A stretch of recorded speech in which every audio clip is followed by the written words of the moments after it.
Last week was our first week of material, and overall I was very pleased. You all had great examples of the Bronfenbrenner discussion forum. There seemed to be a little bit of confusion about macrosystem. So just remember that the macrosystem is the broader cultural atmosphere that the child does not directly interact with. Overall, your responses were good, although I'd like to see them contribute a bit more to the discussion. A lot of the responses were simply complimenting the post and identifying what they did well, which is good, but I'd like to see you really add more to the discussion by furthering the example or adding questions, things like that.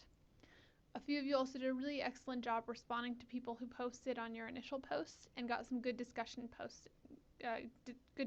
going. So keep that up, and I hope the rest of you will follow that example. You also did very well on the first test on average, so it looks like you're all on the right track. This week we're going to be covering 2 chapters, but they're very related.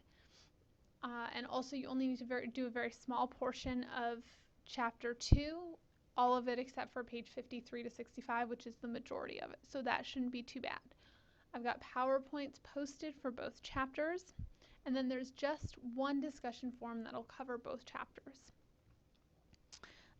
So I'd like you to, for this discussion forum, pick one problem in prenatal development, and you can use your textbook as motivation, and do your own research online to identify the causes.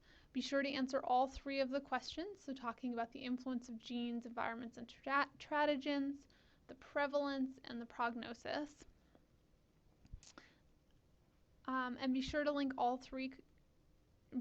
all 3 questions and provide at least one link to a website or source. Although for this project I don't have a problem with you using websites, please try to use your best judgments about the reliability of information on the sources. So for example, the CDC might be a good place for information, a personal blog is probably not. And as usual, your initial posts are due by Thursday at 11:55 p.m. and responses are due Sundays at 11:55 p.m. You also have 2 tests this week, 1 per chapter, so just be sure to plan your time accordingly. Also, you have about a month before your final paper proposal is due, so you still have time, but you should definitely be thinking about topics that interest you and things you might want to write about.